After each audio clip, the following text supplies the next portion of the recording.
Hello ને રામ રામ બધાને. આજે છે હનુમાન જયંતિ એટલે હું ને મારો મિત્ર બંને જઈ રહ્યા છે સાળંગપુર દર્શન કરવા. અત્યારે આપણે પહોંચી ગયા છે વલભીપુર. હવે આપણે આગળ ઊભા રહીશું નાસ્તો કરવા. આપણે નાસ્તો કરવા ઊભા રહી ગયા છે ને પરાગભાઈ ઓર્ડર આપી દીધો છે, તો હવે આપણે નાસ્તો કરીને પછી નીકળીએ. આપણે સાળંગપુર પહોંચી ગયા છીએ અને આ મંદિરનો છે બહારનો મેઇન ગેટ. મંદિરની અંદર પહોંચી ગયા છે અને દર્શન કરવા માટે છે અત્યારે ફૂલ ટ્રાફિક. તો હવે આપણે લાઈનમાં ઊભા રહી જઈએ, જોઈએ આપણો કારે વાળો આવે છે. 1 કલાક લાઈનમાં ઊભા રહીને આપણે દર્શન કરી લીધા છે, તો હવે આપણે જઈશું પાછા રિટર્ન. તમે સાળંગપુરથી રિટર્ન નીકળશો તો રસ્તામાં કેટલી જગ્યાએ માટીના વાસણો વેચે છે. અત્યારે આવી ગયા છીએ આપણે કુંડળ દર્શન કરવા. આ છે હનુમાનજી મહારાજની મૂર્તિ અને તેની સામે છે શનિદેવનું મંદિર.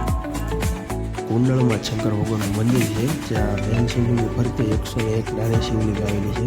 કુંડળથી આપણે નીકળી ગયા હતા, અત્યારે ઉભાથી આપણે શિવલિંગ રસપીને આપણે જઈશું ભાવનગર.